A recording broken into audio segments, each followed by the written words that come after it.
출애굽기 30장 1절에서 21절까지의 말씀입니다.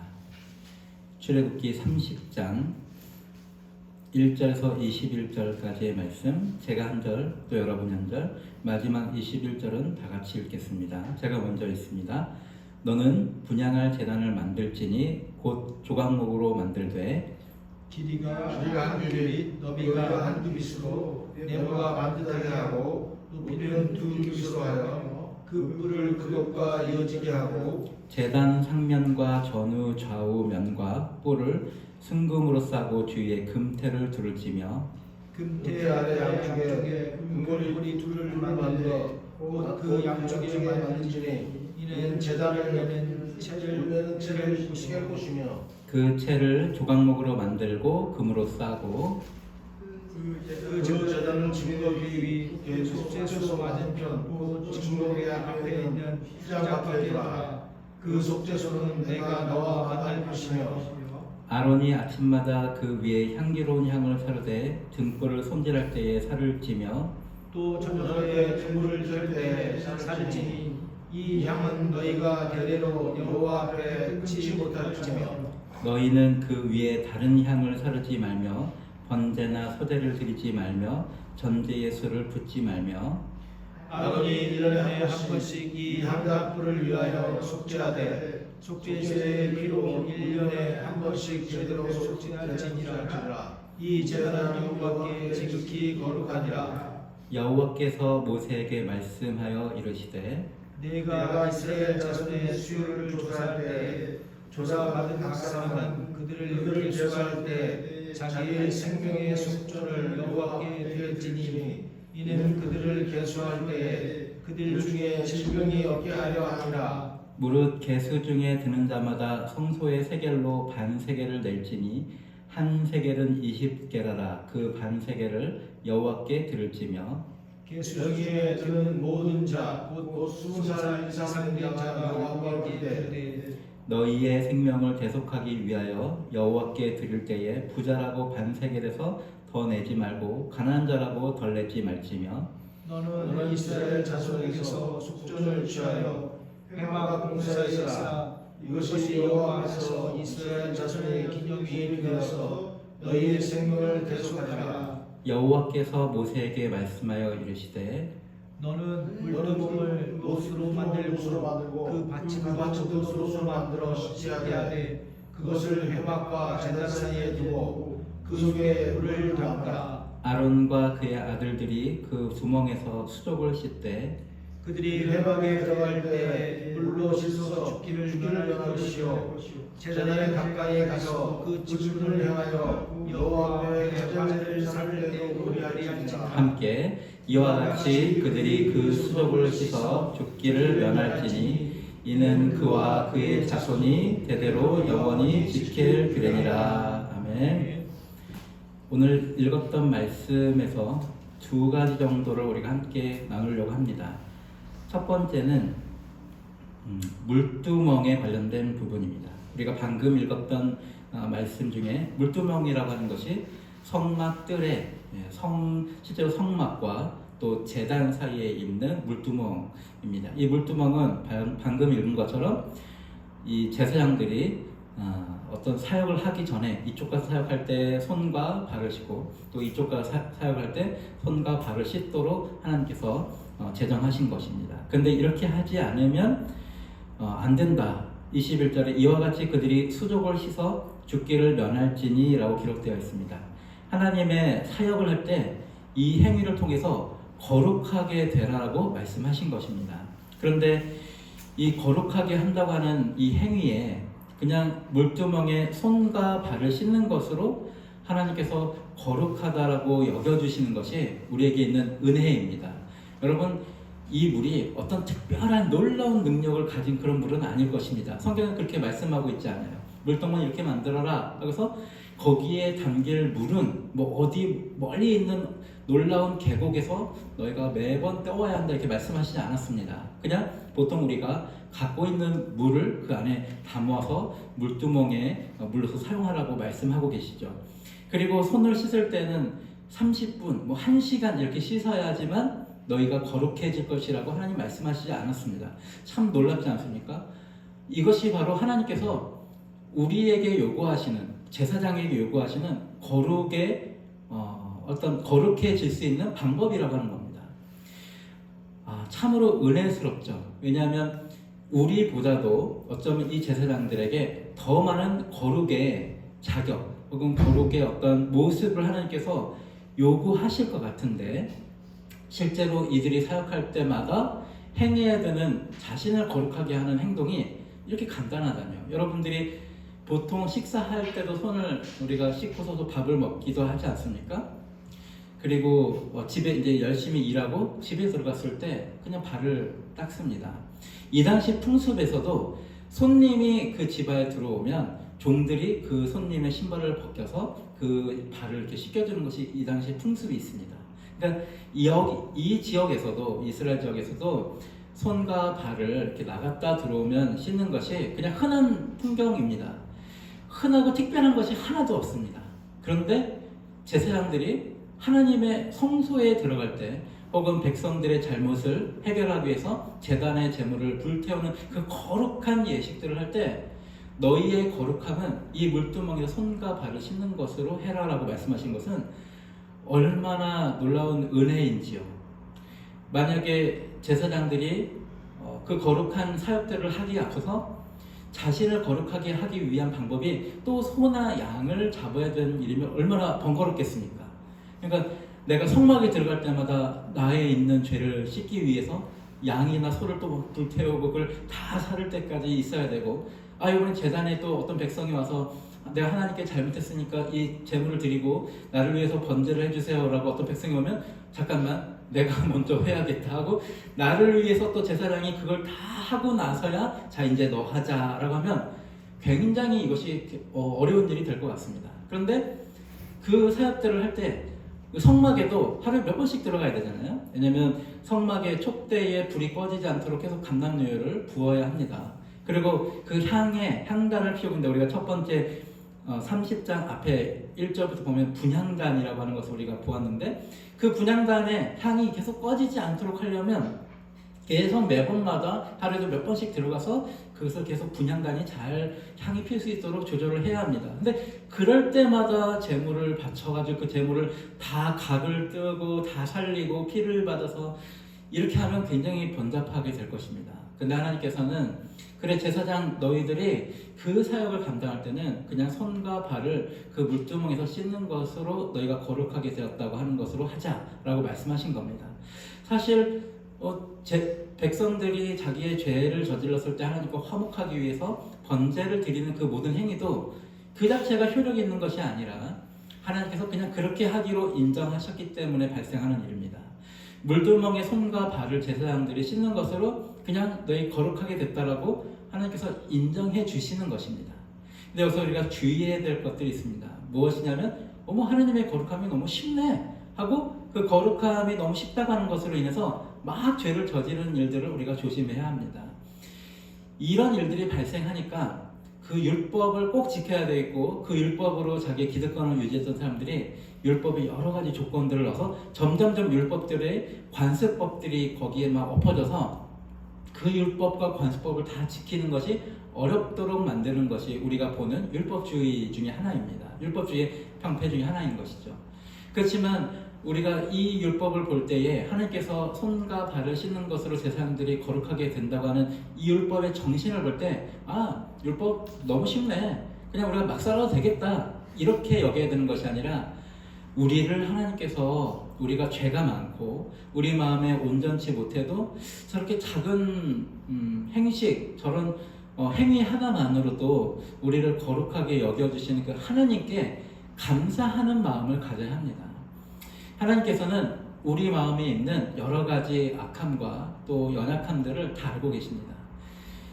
제가 어렸을 때부터 이렇게 받아왔던 신앙 교육이 이제는 잘못됐던 것이구나 라고 생각된 게 뭐냐면, 하나님의 사역을 할 때 여러분들이 여러 가지 모양으로 주님의 몸된 교회를 섬기는 어떤 봉사들을 할 때, 또 하나님 앞에 여러분이 지금처럼 예배 가운데 나갈 때 내 마음이 거룩해져서 나가야 할 텐데 하고 염려하는 마음들이 혹 이 자리에 계신 분들이 있지 않으십니까? 제가 어렸을 때부터 받아왔던 그 거룩에 대한 교육은 마음에 죄가 하나도 없어야 한다. 그것이 뭐 누구를 미워하는 마음이든 음란한 마음이든 뭐 도둑질 하려고 하는 마음이든 누구를 속이려고 하는 마음이든 어떤 것도 그 마음에 하나도 나쁜 것이 있지 않아야지만 거룩한 것이다라고 교육을 받아왔습니다. 그런데 그것이 쉽습니까? 잘 되지 않습니다.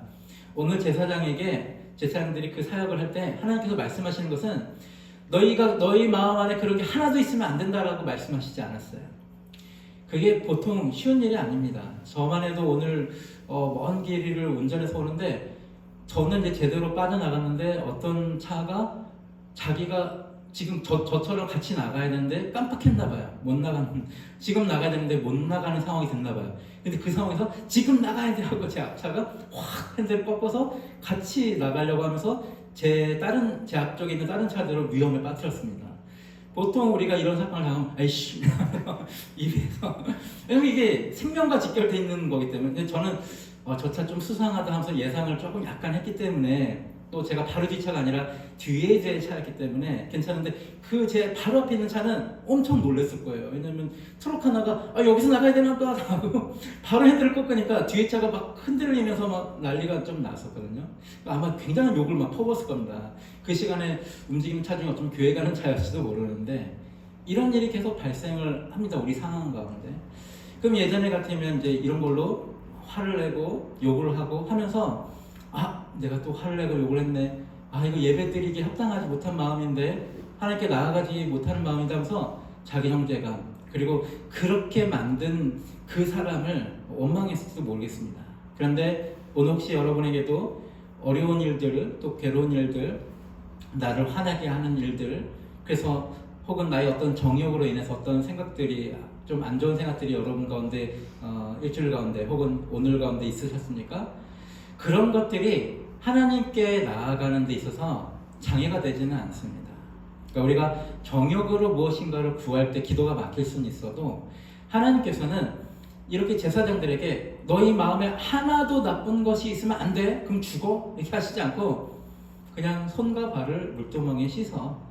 그러면 너희가 죽지 않게 될 거야. 그 일들을 할 때 거룩하다라고 여겨줄게 라고 말씀하시는 겁니다.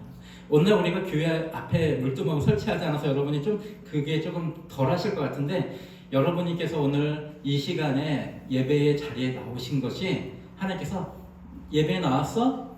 그러면 거룩하다고 여겨줄게 라고 말씀하실 겁니다. 할렐루야. 아멘. 네, 여러분들이 이 예배에 나와서 찬양하셨습니까? 그러면 하나님께서 거룩하다고 여겨줄게. 그렇게 우리에게 너무나 자비롭고 은혜스러우신 분이십니다.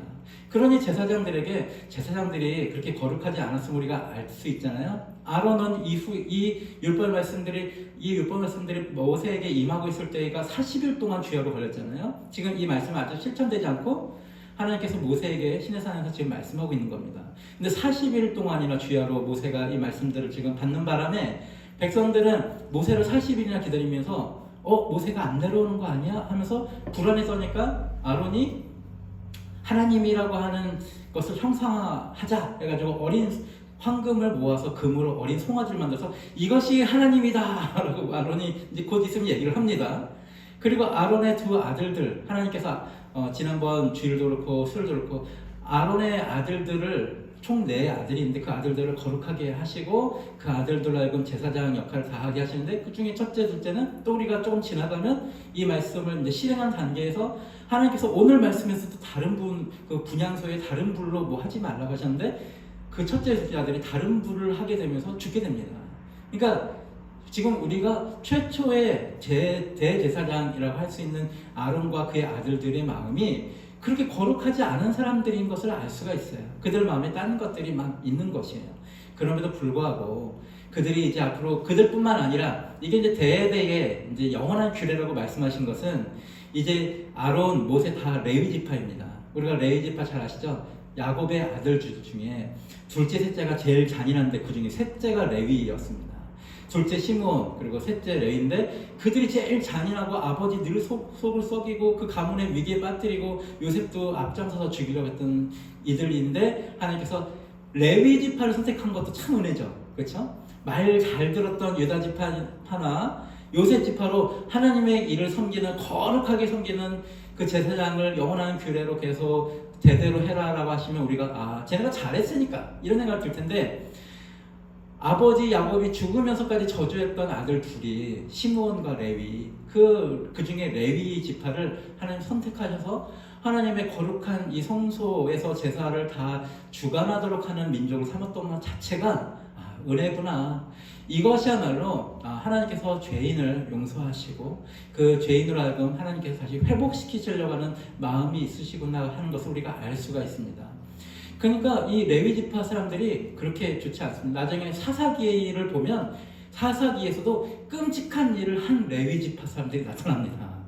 그러니까 레위 지파 대대로 그 사람들 다 나쁜 사람이다 이렇게 볼 수는 없지만, 그렇게 하나님께 아주 충성되고 아주 거룩한 그런 지파는 아니었다고 하는 겁니다. 오늘 우리가 봤던, 제가 말씀드렸던 아론과 그 아들들도 그랬던 것처럼, 그러니까 우리가 하나님 앞에 내 마음의 노력을 다해서 거룩하게 하는 것은 불가능한 일입니다. 여러분 그것을 기억하십시오. 제가 어렸을 때 잘못 받아왔던 교육 하나는 무엇이냐면, 행위와 마음으로 내가 스스로 내 거룩함을 지켜야겠다라고 한 것이 잘못된 가르침입니다. 그러니까 여러분 혹시 내가 저 사람 미워하지 말아야지, 미워함으로 인해서 거룩함이 훼손되는 일을 하지 말아야지, 미워하지 말아야지, 음란하지 말아야지, 도둑질하지 말아야지, 화내지 말아야지, 이런 노력으로 그것을 할 수 있으면 예수님 필요하지 않습니다. 이런 노력으로 그런 것들을 얻을 수 있으면 은혜라고 하는 개념이 필요하지 않습니다. 하나님께서는 너희가 은혜를 알게 되면 그런 것들을 하지 않게 됨을 우리에게 가르쳐주고 계시는 겁니다. 하나님께서는 우리에게 내가 너희를 너무나 사랑하고 너희의 모든 것들을 다 채워서 공급할 것을 믿어라 라고 말씀하시는 겁니다.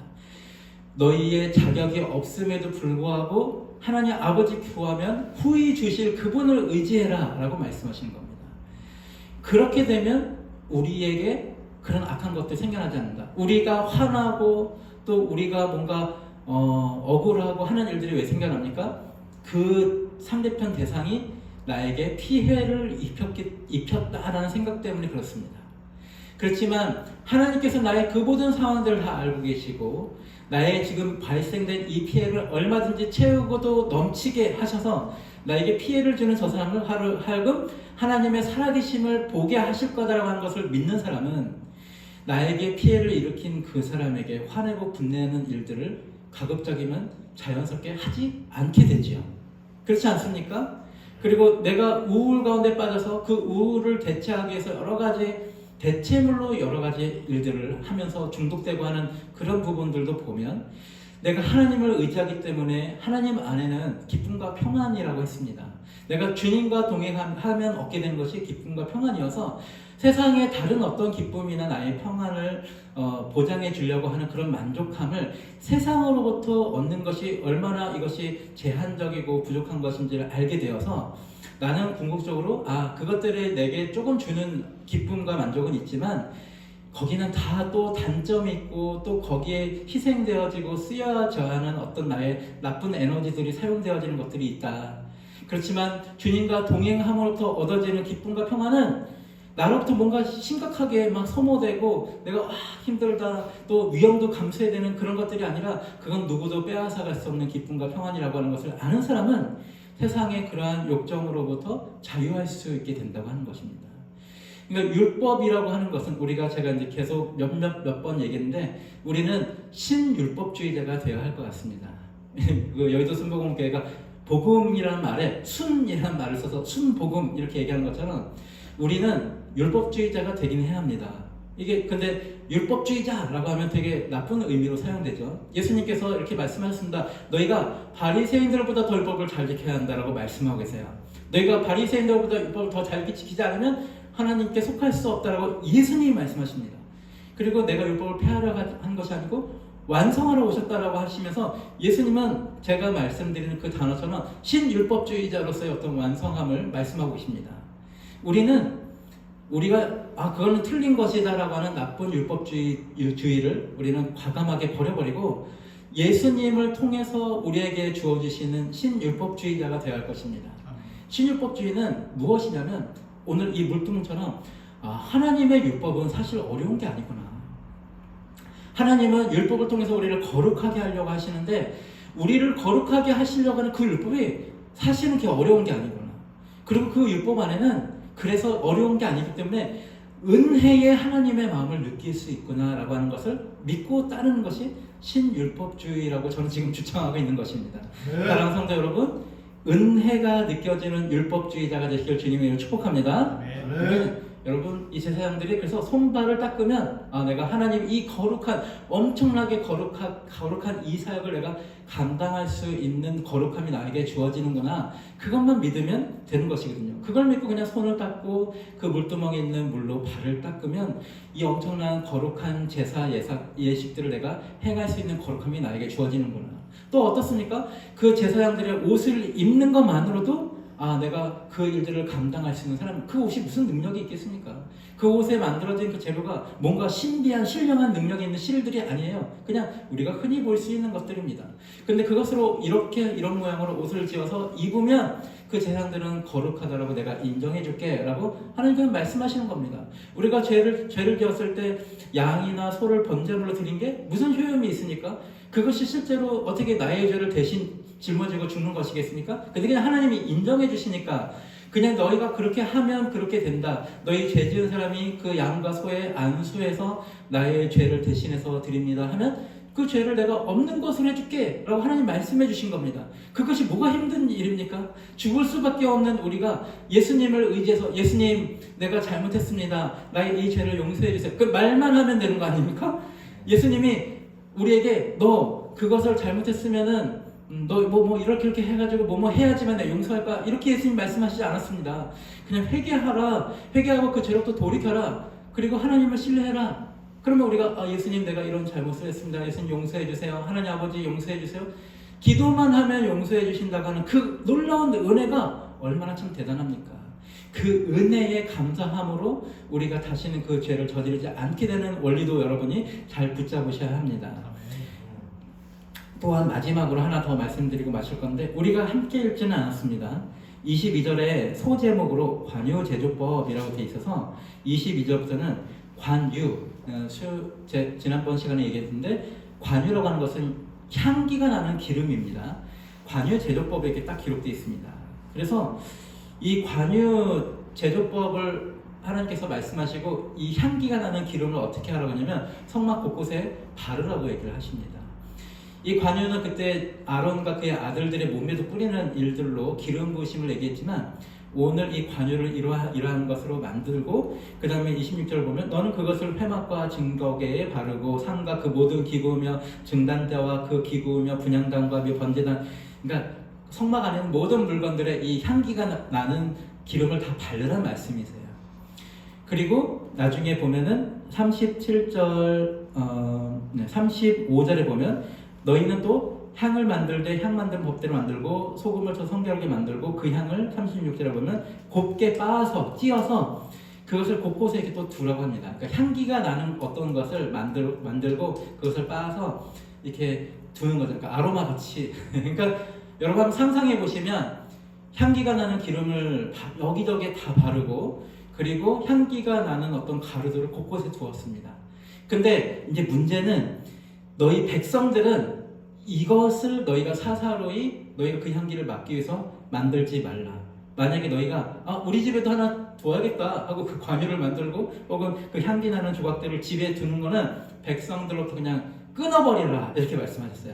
그러니까 백성들은 33절에 제가 읽겠습니다. 이와 같은 것을 만드는 모든 자와 이것을 타인에게 붓는 모든 자는 그 백성 중에서 끊어지게 하라 말씀하셨습니다. 그러니까 이거는 이렇게 관유, 향기가 나는 오일 그리고 향기가 나는 어떤 조각, 그 가루들은 성막에서만 그 향기가 나게 하라고 하신 거예요. 일반 백성들은 그것을 자기가 개인적으로 사용하지 못하게 되어 있습니다.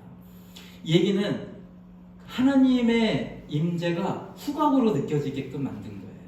그러니까 성막 근처만 가면 그 냄새가 날 겁니다. 곳곳에 다 발라졌기 때문에. 근데 왜 이렇게 하셨을까? 제가 그냥 이렇게 묵상하면서 생각해 보니까 제사를 지낼 때 계속 동물들을 태워서 제사를 지내잖아요. 우리 오늘 점심이 삼겹살입니까? 삼겹살이에요? 네. 우리 가끔 교회에서 삼겹살이나 여러 가지 음식을 해먹는데 우리가 삼겹살집에 가서 하면 옷에 다 그 냄새가 다 배잖아요. 그리고 그냥 삼겹살집에 딱 가면 그 집에 그 가게는 고기를 구운 냄새로 막 진동을 합니다. 특히 이제 그게 막 장사가 진행되고 있을 동안에 별로 못 느끼는데 손님이 하나도 없는 상태에 들어가면 이렇게 비린내가 좀 나요, 그렇죠? 비릿비릿한 냄새가 납니다. 고기를 막 굽고 그 기름들 때문에 아무리 거기 청소를 하고 막 그래도 비린내가 납니다. 근데 이 송마 재단 이쪽에서는 계속 날마다 일단 제사장이 기본적으로 아침 저녁으로 어린 양을 계속 번제를 드려야 돼요.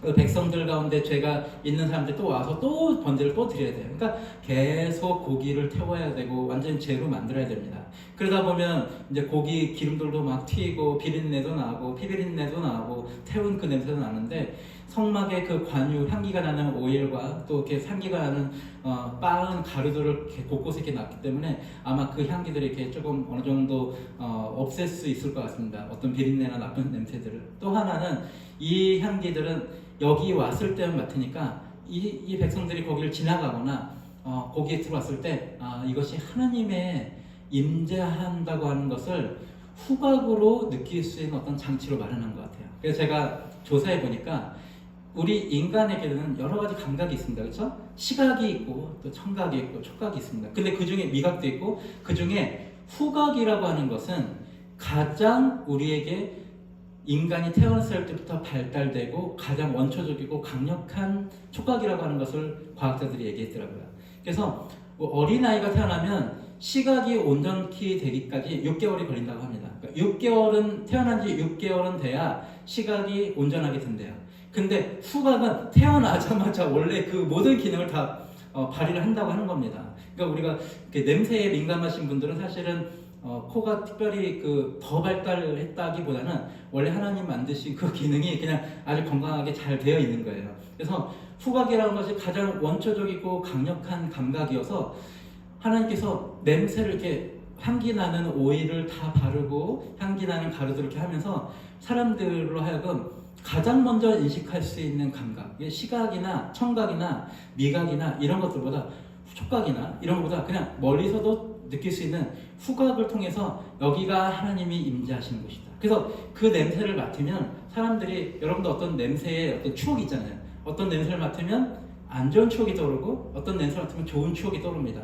그리고 음식 맛의 대부분은 냄새래요. 그래서 요번에 코로나 때문에 후각이 마비가 되신 분들은 음식을 먹을 때 아무 맛도 못 느낀다고 하더라고요. 커피도 사실은 후각이라고 하더라고요. 커피 맛이 참 좋다라고 느끼는 그게 미각이 아니라 후각이라고 하더라고요. 과학자들이 그렇게 얘기를 합니다. 그러니까 실제로 우리가 후각이라고 하는 것이 굉장히 중요한 역할인데 하나님께서 이 냄새를 통해서 후각을 통해서 하나님이 여기 계시는구나, 우리 함께 하시는구나 라고 하는 것을 느낄 수 있게 한다고 하는 거죠. 그래서 어떤 교회 가보면 그 교회는 그래서 그런지 몰라도 그 교회만의 어떤 은은한 향기를 이렇게 뿜어내게끔 하는 장치를 좀 이렇게 해놓은 교회들이 있습니다.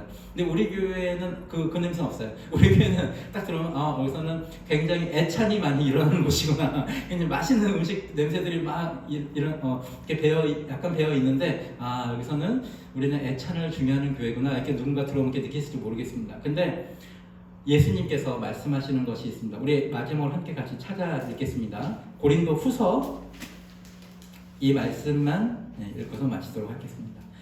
고린도 후서 2장 14절부터 읽도록 하겠습니다. 고린도 후서 2장 14절, 15절, 16절까지 읽어야겠네요. 14, 15, 16절 읽겠습니다. 고린도후서 2장. 저와 한 목소리를 같이 읽겠습니다. 시작. 항상 우리를 그리스도 안에서 이기게 하시고 우리로 말미암아 각처에서 그리스도를 아는 냄새를 나타내시는 하나님께 감사합니다.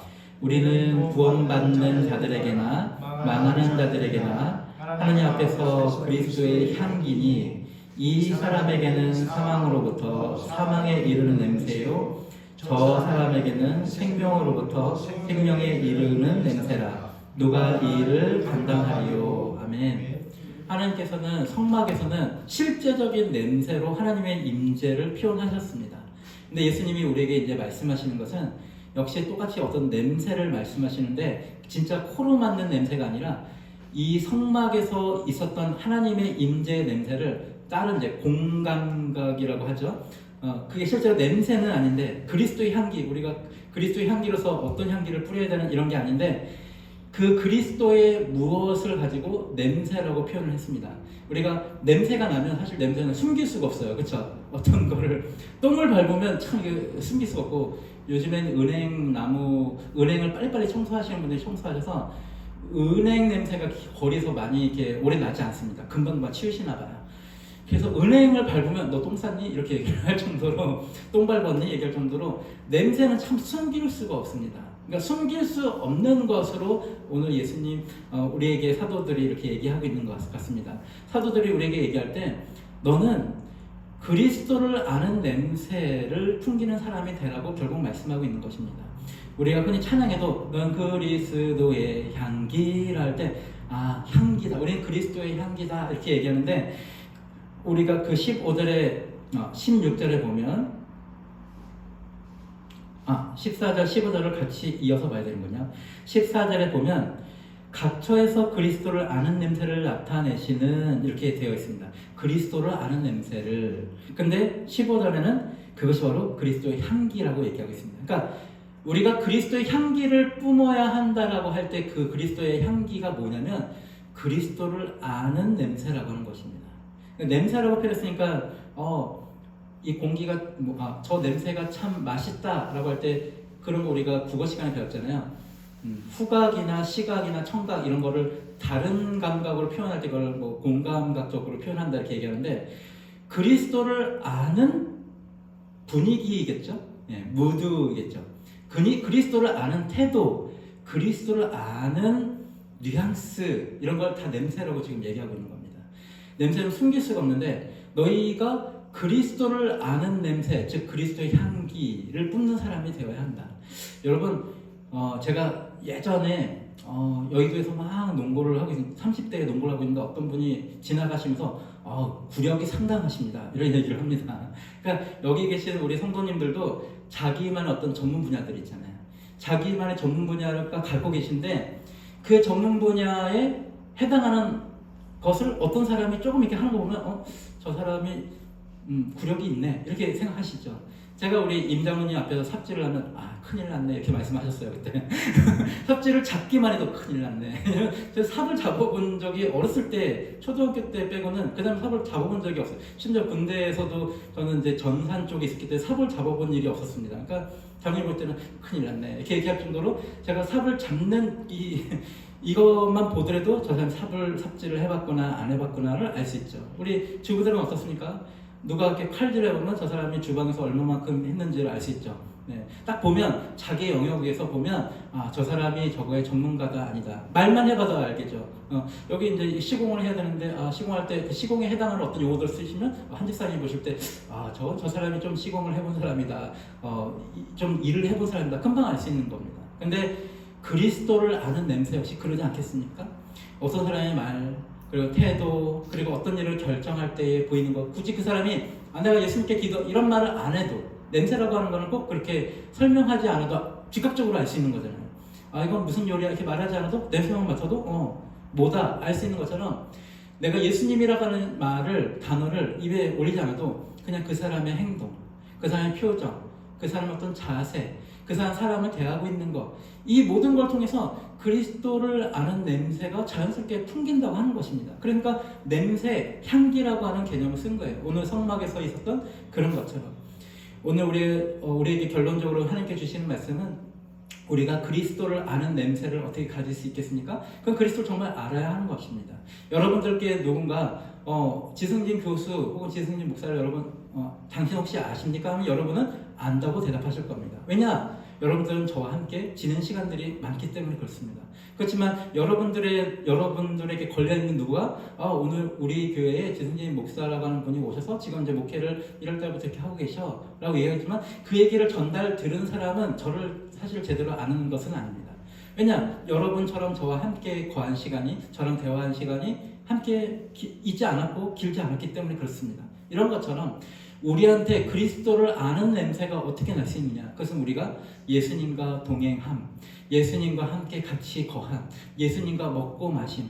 누구든지 내 음성을 듣고 그 마음의 문을 열면 내가 들어가 그와 먹고 마시겠다라고 말씀하시지 않습니까? 예수님과 늘 함께 거하지 않으면 그리스도를 아는 냄새가 우리에게 나타나지 않는 것입니다. 그러니 이것 또한 어떻게 해야지 그리스도를 아는 향기입니다 라고 이렇게 설교하면 이상한 설교가 되는 거예요. 여러분, 장미 향기를 뿜으십시오. 그 장미 향기를 뿜으려면 어떤 화학적인 요소들이 필요하고, 이게 되게 웃기지 않습니까? 그러니까 그 장미를 품고 있으면 되죠.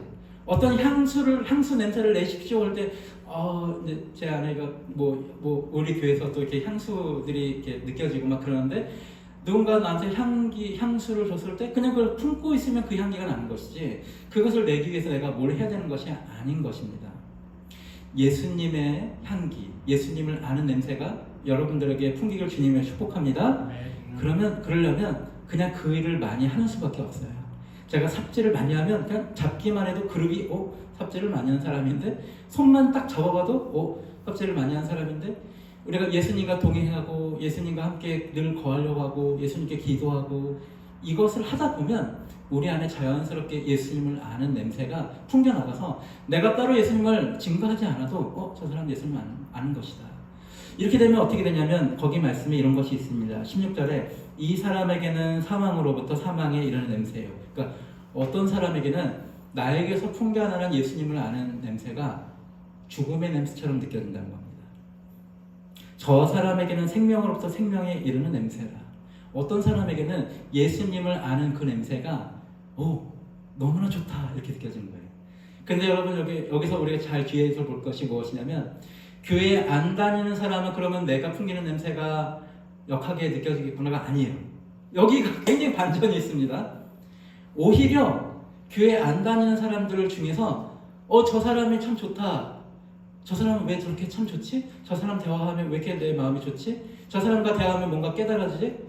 이게 예수님을 아는 냄새를 가진 사람일 수 있습니다. 오히려 어떤 사람들이 예수님을 아는 냄새를 역하다고 느끼냐? 신기하게도 바리새인들이 그랬습니다. 그렇죠? 예수님 계셨을 때에 당시 보면 예수님을 모르는 사람이 아니라 예수님을 반대하는 사람들에게 그 냄새가 역하게 느꼈다는 거예요. 오늘날 교회에서도 사실 그렇습니다. 어떤 사람이 이것은 예수님이 원하는 방법이 아닙니다. 이것은 예수님이 원하는 방법입니다. 그러니 우리 교회는 예수님이 원하시는 이런 방법으로 해야겠습니다 할 때 공격받을 확률이 굉장히 높습니다. 사실 우리 예수함교회가 그래서 만들어진 교회가 아닙니까? 우리 예수함교회는 사실 그래서 만들어진 교회입니다. 예수함교회는 예수님이 원하시는 대로 가려고 하는 여러분들의 몸부림을 어떤 사람들이 역하다고 느껴서 우리가 더 이상 저 사람들이 우리를 역하게 여기니까 우리가 모여서 교회를 이루어야겠다라고 생각한 교회가 바로 예수함교회예요. 놀랍게도 물론 세상 사람들 중에서도 예수님을 아는 냄새가 역하다 느끼는 사람도 있을 수도 있는데, 그걸 잘 생각해야 됩니다. 그냥 세상 사람들이 사실 예수님을 미워하는 게 아니라 교회를 미워한다는 걸 잘 기억하십시오. 세상 사람들이 개독교라고 얘기할 때 예수님을 잘 쫓아가는 교회를 미워하는 것이 아니에요. 오히려 저게 교회야? 교회가 저럴 수가 있어? 라고 하는 예수님의 향기가 없는 교회를 세상 사람들이 미워하는 것이지, 정확히 따지면 예수님은 성인으로서 괜찮은 분인 거 내가 알고 있어. 근데 교회가 싫은 거야 라고 얘기한다고 하는 걸 여러분 기억하십시오. 실제로 여러분이 예수님을 아는 냄새를 풍기십시오. 그러면 세상 사람들 사실 여러분들과 함께 뭘 하고 싶어 할 거예요. 저 사람 같이 차 마시고 싶다. 저 사람과 대화하고 싶다. 저 사람과 같이 일하고 싶다 라고 하는 말을 들을 겁니다. 근데 예수님을 아는 향기가 없이 나 교회 다니니까 하면서 우리가 지금 버려야 될 그 율법주의에 사로잡혀서 다른 세상 사람들을 그렇게 대하고 정죄하는 세상 사람들은 그걸 싫어하는 것이에요. 그래서 오늘 이 사람에게는 죽음과 같은 역겨운 냄새가 나고 저 사람에게 생명과 같은 아주 좋은 냄새가 난다고 하는 저 사람과 이 사람은 교회 다니냐 안 다니냐 문제가 아니에요. 그 사람은 예수님을 아느냐 모르느냐 이 차이라고 하는 것을 여러분 기억하십시오. 그래서 우리 교회는 예수님을 알고 예수님의 냄새를 풍기는, 예수님의 향기를 풍기는 그런 교회이기 때문에 만약 우리 교회에 어떤 공격이 온다라고 여러분 보시면 이것은 넌 크리스찬이기 때문에 단지 오는 공격이 아니구나. 교회에 다니는 어떤 사람들이 우리 교회를 만약에 공격한다 이렇게 보시면 예수님의 향기가 없는 사람들이 우리를 공격한다 이렇게 생각하시면 됩니다. 여러분들에게 예수님의 냄새, 예수님을 아는 냄새가 나시는 분들이십니까? 그때 누군가 여러분이 반대한다면 저 사람은 예수님의 향기가 없기 때문에, 그리고 없는 게 아니라 반대하기 때문에. 일반 넌 크리스찬이라고 하더라도 예수님 향기가 없죠. 그분들 예수님 모릅니다. 그렇지만 그들에게 문제가 있는 그것들이 예수님의 향기를 풍기는 여러분들에게 그 문제를 상담하고 싶어 할 거예요. 마음을 토로하고 싶을 거예요. 여러분들에게 뭔가 위로의 말을 듣고 싶어 할 거예요. 그런데 반대하는 사람들이 있다. 나는 예수님의 냄새를 풍기는 사람인데 반대하는 사람이 있다. 저 사람은 예수님을 적극적으로 반대하는 사람이구나. 예수님이 없다가 아니라 적극적으로 반대하는 사람이구나. 혹은 예수님 대신에 다른 율법주의로 쌓여있는 사람이구나는 가능성이 아주 농후합니다. 거의 그렇습니다. 예수님과 함께 동행하기 때문에 마치 성막에 있는 모든 기구들의 관유를 다 발라라 라고 하는 것처럼 여러분의 모든 삶 가운데 예수님으로 다 바르셔서 늘 예수님과 동행하셔서 그 예수님의 아는 향기가 날마다 뿜뿜 뿜어나오시는 여러분 되시길 주님의 이름으로 축복합니다. 아멘. 우리 같이 찬양